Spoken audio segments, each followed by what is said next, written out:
Voilà, donc on a enfin la possibilité de s'exprimer sur YouTube. Il était temps. J'ai failli attendre, mais bon voilà. Donc ok. Bon, bonjour à toutes, bonjour à tous, bonne censure à tous et bonne censure à tous. J'ai retrouvé là dans les archives, puisque je suis en train de faire le grand ménage. Le grand ménage de printemps, qui devait être fait au printemps, mais qui sera fait cet hiver. C'est pas grave. Donc, une, comment dire, un texte qui a été mis dans un magazine il y a ça une cinquantaine d'années, par Gilles Agnoul. Donc ça s'appelle Ville, pourquoi les nerfs craquent. Voilà. Alors donc on a droit donc à tout un tas de choses. Donc je vais vous lire un peu la description. Donc il y a deux souris qui se battent donc dans une boîte. Le test a été fait sur des rats, donc c'est des rats, donc des chercheurs. Jean J. Calhoun, notamment aux États-Unis, ont placé artificiellement des rats dans les conditions de surpeuplement, d'agression sonore et visuelle qui caractérisent aujourd'hui les grandes villes. Les bêtes se sont entre-déchirées. Ah, c'est intéressant. Voilà. Surtout pour l'histoire des smart cities, où ils veulent mettre tout le monde dans des mégalopoles connectés. Ça va être génial. Donc avant la fin de ce siècle, 4 hommes sur 5 vivront dans les villes en France, comme dans l'Europe.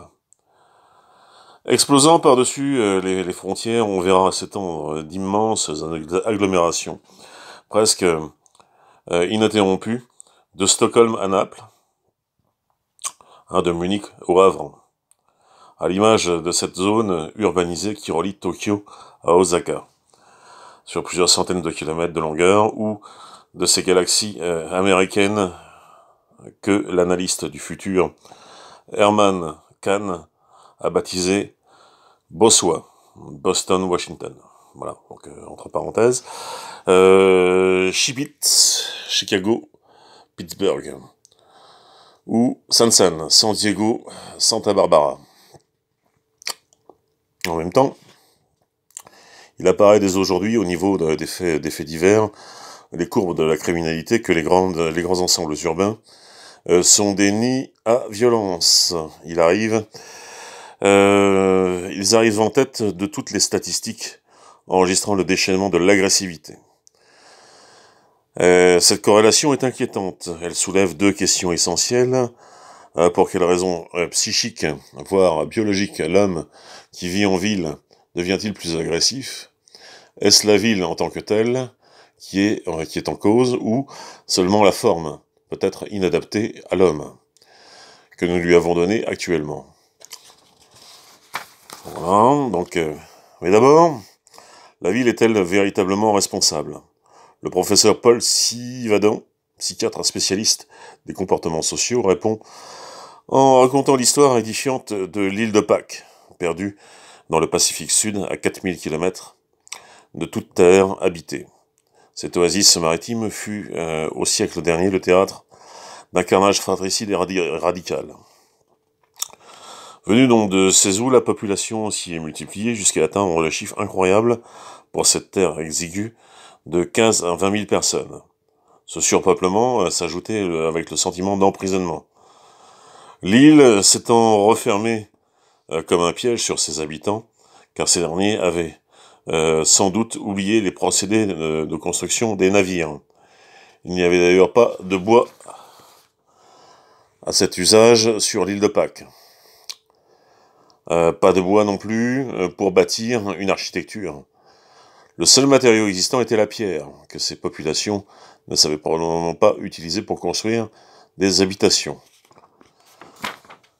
À cette mesure, la pression démographique augmentait. Les Pasquans cherchaient à y échapper par des attitudes de fuite.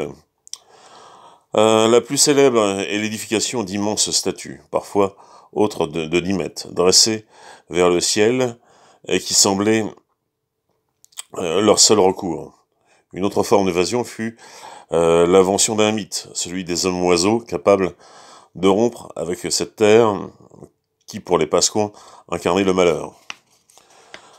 Alors, donc, autre chapitre, donc les mégalopolis du moderne sont peuplées d'hommes de Cro-Magnon. Tandis qu'ils rêvaient ainsi l'encombrement du sol, et pourtant le manque de nourriture devenait de plus en plus inexorable. Si bien que, dans cette espèce de camp de concentration, l'activité ne cessa de croître, et une guerre civile éclata enfin, à laquelle ne survécurent que quelques centaines de Pasquans.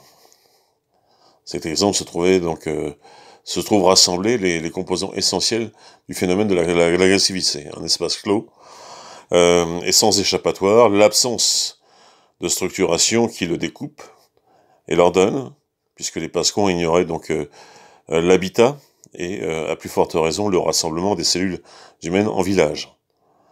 Et la marée montante du nombre. Bref, 3 caractéristiques de l'encombrement que, sous d'autres formes et d'autres degrés, on retrouve dans les villes modernes. Donc le comportement des Pasquans, les Parisiens, ne sont guère différents. S'explique par un trait de caractéristique des êtres vivants, la pulsion agressive de Wayne Edwards, donc voir réalité de février 1967, Konrad Lorenz, voir réalité de février 1969.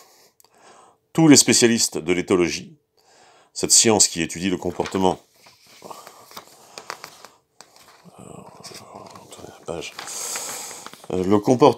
du monde animal, ont dégagé une notion fondamentale, celle du territoire.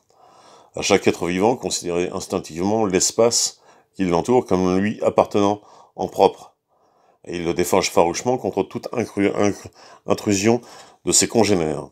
Cette attitude inculquée par la nature dans le but de répartir géographiquement les individus pour éviter toute surpopulation génératrice de famine est beaucoup plus marquée chez les chasseurs solitaires que dans les espèces qui vivent en troupeau, comme les hommes, mais elle existe cependant chez ces derniers. Sociologues et psychologues s'accordent pour retrouver, même chez nos contemporains, une survivance de cet instinct primitif du territoire, de cet espace péricorporel que les Américains baptisent bulle. Chez l'homme normal, elle forme une enveloppe invisible, placée de 80 cm à 1,20 m, de 80 cm à 1,20 m du corps. Mais ces dimensions peuvent varier suivant le tempérament, le rang social et le milieu ethnique. Aux États-Unis, certains criminologues s'efforcent de mesurer la circonférence et la sensibilité de la bulle des délinquants que l'on s'apprête à mettre au régime de semi-liberté et dont le caractère vindicatif suscite quelques inquiétudes. On enregistre leur réaction avec une caméra tandis que leur champ vision et de face apparaît au loin un individu qui se dirige droit vers eux. Par la suite, en faisant passer le film au ralenti, on peut étudier à loisir les signes imperceptibles qui trahissent le moment où la bulle est franchie. Tassement des épaules, durcissement des muscles, fermeture des poings, bref, un ensemble de réflexes qui s'apparentent à la mise en garde du boxeur. Si la bulle a trop de vastes dimensions, ou son franchissement se déclenche des mécanismes de défense trop amplifiés, mieux vaut éviter la semi-liberté. Quelles que soient les bonnes résolutions de l'intéressé, car à son corps défendant, il aura beaucoup de mal à réfréner sa violence instinctive. Le franchissement de la bulle s'accompagne d'autres phénomènes d'ordre biologique interne, cela.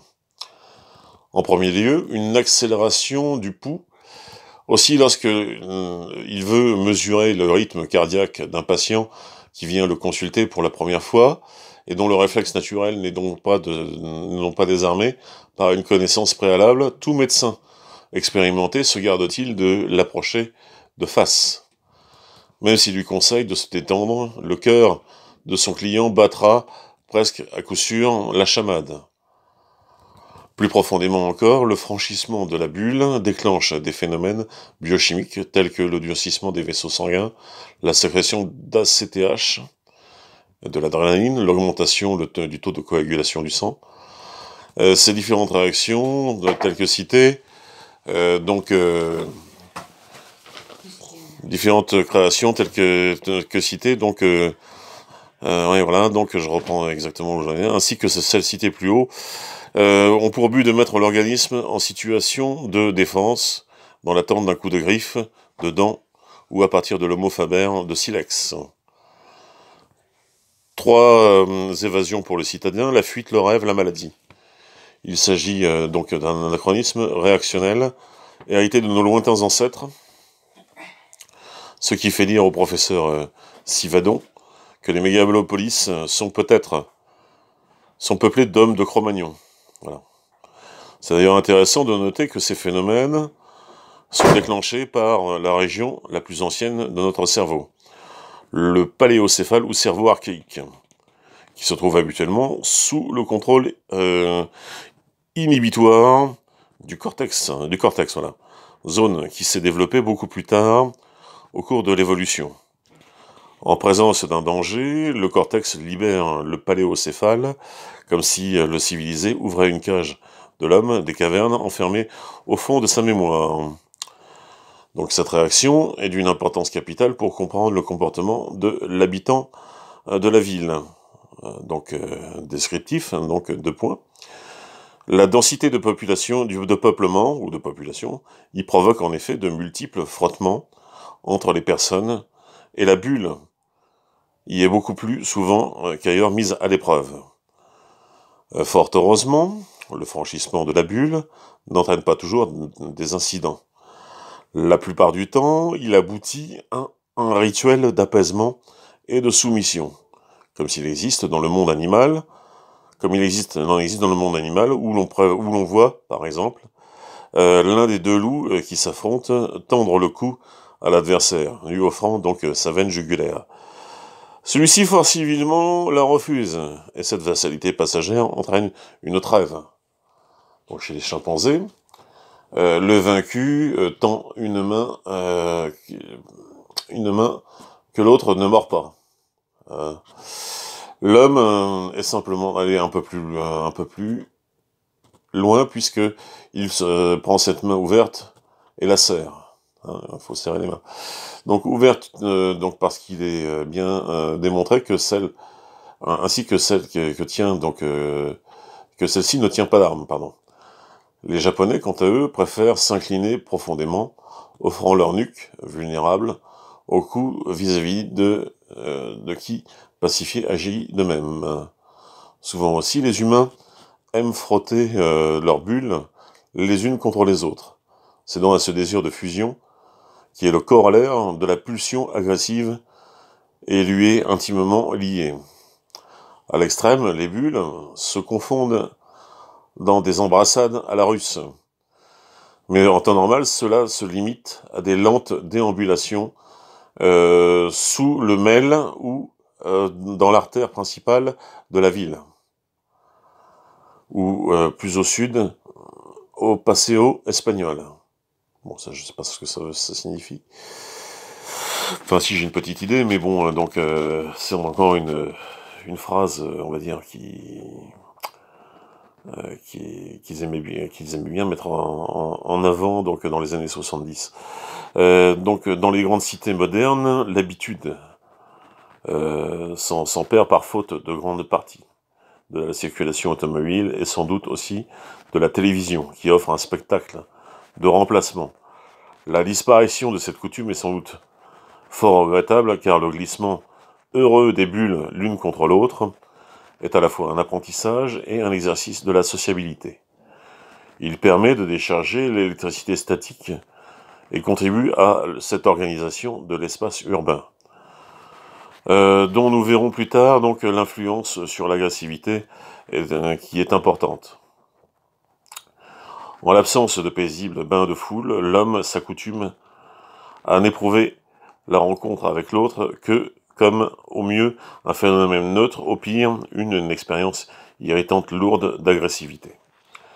Cette rencontre peut provoquer un incident, comme on le voit éclater tous les jours dans une rue, un parking, une gare, un couloir, un métro. L'homme a d'autres moyens de sublimer cette pulsion par la fuite, le rêve, voire la maladie. La fuite d'abord. On voit souvent les gens s'égayer à la hâte dès que s'ouvrent les portières du métro. La pression de l'horaire et l'appel du travail ou du foyer ne sont pas les seules causes. Il s'y mêle le désir de décompression, de recouvrer son espace vital. À une plus vaste échelle, on observe ce phénomène de fuite dans la vogue des week-ends de la maison de campagne et des départs qui se multiplient lors des moindres congés. Sans doute, d'autres causes sont-elles à l'œuvre. La nuisance des grandes villes, les déséquilibres psychologiques, tels que l'entraîne l'appétit de nature, et le phénomène est-il amplifié par la mode, mais son universalité, quelles que soient les conditions de revenus, de travail, d'habitat, donne à réfléchir. Ces êtres cérébraux, les hommes, également, peuvent s'échapper par le rêve ou l'imagination, tels les Pascons inventant le mythe de l'homme-oiseau. Mais si l'espace est clos, temporairement, pour les citadins liés aux activités et à leurs conditions de circulation, qui bloquent dans leur ville ou définitivement pour les malheureux habitants de l'île de Pâques, prisonniers de la mer. Donc voilà, donc l'agressivité qui n'éclate pas. Voilà, qu'est-ce que c'est que ça? Donc l'agressivité qui n'éclate pas peut se muer en auto-agression. L'alcoolisme, la drogue ou, à l'extrême, le suicide en fournissent des exemples. Il en existe d'autres, les maladies psychosomatiques. À cet égard, une expérience fort intéressante a été faite par un zoologiste américain dans un monde clos, en l'occurrence une île. Il a placé une harde de cerfs et les a laissés se multiplier à sa guise. À mesure que le nombre d'animaux augmentait, les heurts de bulles se sont accrues. Tout de suite, étant exclus les cervidés qui auraient pu choisir la guerre civile, qui aurait éclairci radicalement les rangs, ils ne l'ont pas fait. Mais chaque rencontre perturbante des cerfs, les uns avec les autres, se traduisait par des phénomènes artériels sanguins et autres glandulaires qui préparaient à la lutte. Ces réactions ne cessaient de se multiplier, sans aucun défoulement actif qu'aucun défoulement actif ne s'ensuive, Un nombre croissant d'animaux se mit à présenter les symptômes des maladies coronaires, et bientôt en moururent. Par un biais inattendu, la nature rétablissait un équilibre entre la population et le territoire disponible. Il apparaît clairement, à travers ces expériences, que la pulsion agressive et archaïque explique pour une large part le comportement du citadin. Malgré les mal-aimés cèdent davantage à leur pulsion agressive. Voilà, donc, bien entendu, les réactions humaines se différencient de celles de l'animal.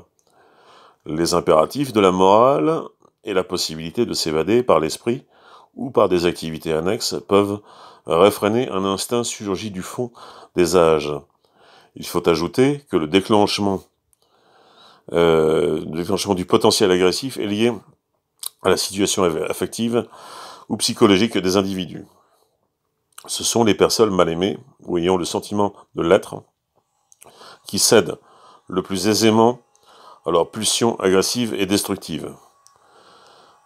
Ainsi que l'on montrait donc les enquêtes sur les accidents de voiture. Les statistiques font apparaître une forte corrélation entre les accidents et une situation intime malheureuse de l'accidenté. Voilà. Note le psychologue Louis Millet. La corrélation relative entre l'homme et l'animal est cependant à l'origine des expériences menées sur les rats par un certain nombre de chercheurs. En soumettant à un laboratoire les animaux à un certain nombre de phénomènes caractéristiques de la vie en ville, on tente d'étudier quelles sont les répercussions. Alors, L'Américain John Calhoun, par exemple, placé dans une cage, a par exemple placé dans une cage une population d'aras se multipliant rapidement. Ainsi, à partir d'une certaine densité, les animaux se sont battus, obéissant à leur instinct d'équilibre démographique. Pour que les conclusions de cette expérience soient transposables à notre civilisation urbaine, encore faut-il y ajouter 2 éléments. L'un, la division de la cage en petites cellules, imitant nos habitations, et l'autre, l'adjonction à chaque rat d'un éléphant, chargé d'accomplir une bonne part de son travail, et de le véhiculer, de lui faire les courses, et de le seconder dans ses occupations. En effet, le rapport du nombre et de l'espace ne peut être apprécié correctement que si l'on tient compte de l'emprise croissante qu'exerce sur les territoires l'expansion de la consommation. Il y a 50 ans, un domestique de ferme se devait de se contenter des galetas au-dessus de l'étable, soit donc 20 mètres carrés au maximum, remarque l'architecte Marcel Lotz. Ayant émigré vers la ville, son fils occupe aujourd'hui 200 mètres carrés, ceux de son HLM, auquel il faut ajouter un morceau d'atelier d'usine ou de bureau ou une portion d'école et de supermarché, une tranche de rue et d'autoroute, une place dans un cinéma et dans un village de vacances, etc., etc. Tout homme traîne ainsi avec lui une carapace matérielle qui ne cesse d'enfler. D'ores et déjà, on a calculé aux États-Unis que chaque personne utilise en moyenne 13 tonnes de matériaux par an. Ce facteur statistique doit être affecté à un coefficient dynamique, la vitesse étant elle aussi dévoreuse d'espace. Il faut remarquer donc Gaston Boutoul, comme le fait remarquer Gaston Boutoul, spécialiste de la science des guerres, si un homme à l'arrêt n'occupe dans la rue qu'une portion du trottoir de l'ordre du tiers, du quart ou du 2 mètres carrés, l'affaire se complique déjà quelque peu. Lorsqu'il se met en marche à la vitesse de 6 km, le voici qui monte dans sa voiture et désormais son encombrement atteint d'énormes proportions. Avec une voiture qui couvre 4 à 6 mètres carrés, on se meut même à faible vitesse. On arrive à une consommation fantastique de l'espace. Ajoutons au passage que rien ne matérialise le mieux la bulle individuelle que la voiture. Celle-ci explique pour une large part les pulsions agressives qu'elle déclenche chez son conducteur, qu'un tiers veut affroler ou vient à frôler ou à froisser sa tôle. La voiture contribue également à médiatiser l'agression, c'est-à-dire à établir une transition avant le heurt du corps à corps, qui souvent, au dernier moment, inhibe les animaux et les détourne de porter à leur adversaire le premier coup de bec ou de griffe. Par voiture interposée, les humains entrent ainsi plus aisément en conflit. À propos de l'automobile, on peut également rappeler que les taux d'accidents sont plus élevés chez les conducteurs jeunes que la moyenne de la population. Celui-ci n'est pas dû au manque d'expérience, mais au fait que chez les hommes, comme... Alors je tourne la page.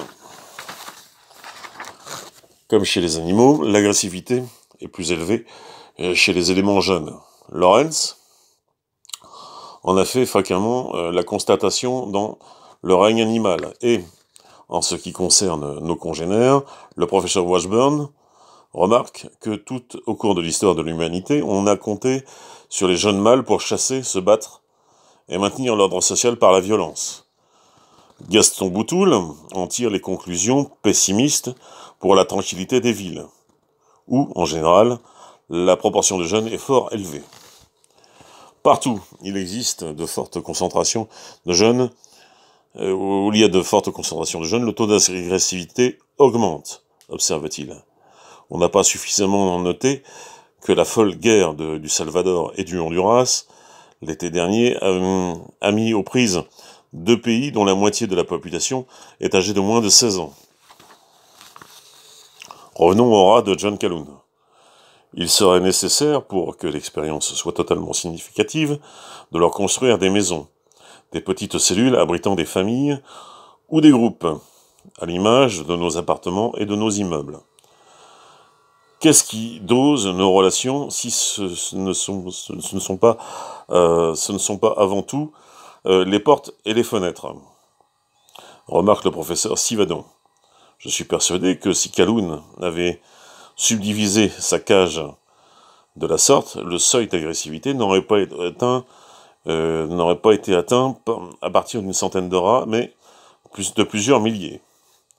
Autrement dit, l'espace aurait été structuré.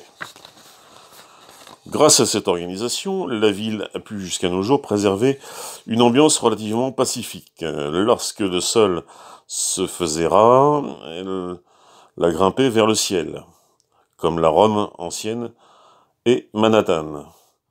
Mais à mesure que le phénomène de concentration s'accélère, la structuration de l'espace urbain s'abîme dans le fouillis où se produit à une échelle qui échappe à la perception humaine. Nous abordons le deuxième aspect fondamental de notre question, étant exposé donc que la vie urbaine suscite naturellement l'agressivité. Nos villes, dans leur conception actuelle, facilitent-elles elles-mêmes la solution de ces conflits ou, au contraire, leur structure même ne renforce-t-elle pas encore les pulsions agressives? Le problème central est l'appropriation de l'espace par l'homme. Autrefois, la ville était sécrétée organiquement, par strates successives, découpant son paysage en parcelles immédiatement perceptibles, multipliant les repos pour l'œil et les jambes, enserrant ici l'espace dans le clos d'une place, ouvrant là une perspective vers la campagne environnante, échafaudant ces masses dans des lignes brisées ou alterner les styles. Donc voilà, bref, le domaine urbanisé faisait signe à chaque instant, mais lentement et de façon toujours intelligible, assez plein et assez délié, répondait l'intérieur des maisons, la variété des volumes, des courbes modelées, culottées, humanisées pour l'usage. De nos jours, on se cogne aux angles des immeubles, surgis de terre par la volonté de maîtres d'œuvre qui s'apparentent davantage à des ingénieurs qu'à des architectes. De plus, les immeubles baptisés machines à habiter par Le Corbusier, dans un moment d'aberration, sont des objets techniques qui se servent de plus en plus, qui ne servent de plus de médiateurs entre la nature et l'homme, ou entre les humains. Ils ne se relient pas, ils les isolent. Surtout s'ils n'assurent plus le découpage des colonies humaines en groupes naturels harmonieux, emboîtés les uns les autres, ménageant donc des transitions à la communication, livrés sans vergogne à la circulation automobile dans les rues, accentue donc encore le sentiment de vivre dans un magma dépersonnalisé. Donc on change de chapitre. La ville cage, recharge de l'agressivité de ses habitants. Or, le professeur Sivadon, qui est forcé de construire l'hôpital de la Verrière, qu'il dirige en respectant les différents niveaux d'association des êtres humains, fait remarquer combien est importante la recherche d'échelles et de groupes adaptés à notre tempérament. C'est le problème de la sociologie et de l'urbanisme contemporain. On sait déjà d'expérience que certaines associations fonctionnent bien, car elles correspondent à des groupes naturels. À la base, il existe le couple, et non l'individu isolé, dont la notion ne correspond point à l'expérience humaine fondamentale. Au point que, dans certaines langues primitives, le chiffre 1 n'existe pas. On dit celui qui n'est pas deux. Puis, vient le groupe familial, qui différencie le couple, suscitant à la fois un conflit et un progrès. Le groupe qui suit, et qui n'est pas forcément familial, tourne autour de 7, avec un maximum de 12. Du succès d'un groupe élargi à l'ensemble des gens dont on peut s'occuper correctement une seule personne, 25 environ.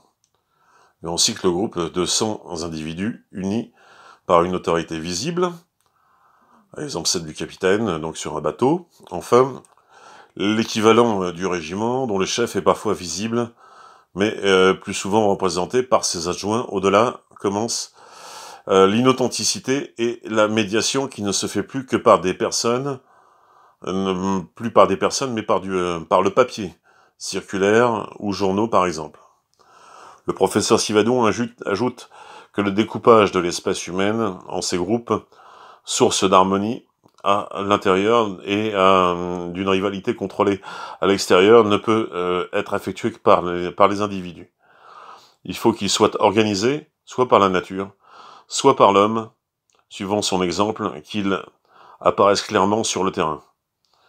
En prolongeant sa pensée, on comprend les grands ensembles non structurés qui composent aujourd'hui l'espace urbain. L'agressivité de leurs habitants, entre l'individu isolé ou le membre d'une famille dont le logement, entre parenthèses la bulle, est parcouru par les intrusions acoustiques des bulles voisines et la masse totale des citadins, les groupes intermédiaires se voient en voie de disparition. Alors qu'ils étaient donc d'intermédiaires entre lesquels se répartissait autrefois l'agressivité individuelle. Voilà, donc en agressivité individuelle. Donc monolithique, les façades des villes modernes symbolisent cette étendue indifférenciée, inintelligible, à leurs habitants qui éprouvent à leur tour l'impression de ne pas être compris. Ils sont autant de cages de Faraday, dans lesquelles s'accumulent les tensions. Aussi, l'individu se sentant inconnu, mal aimé, décharge-t-il son agressivité sur le premier venu dès que l'occasion s'en présente. Pour remédier à cette agression des villes qui rechargent l'agressivité de leurs habitants, il faudra instaurer une organisation de l'espace qui correspond au rythme naturel et à inventer pour les villes des cœurs où l'on puisse frotter harmonieusement sa bulle contre celle des autres. C'est là le problème essentiel des nouveaux ensembles urbains. Si l'on en juge par les résultats actuels, il n'est guère d'architectes ou d'urbanistes qui soient parvenus à le résoudre. On objectera peut-être que c'est aux habitants de prendre en charge la tâche dont les constructeurs ne se sont pas acquittés. Autrement dit,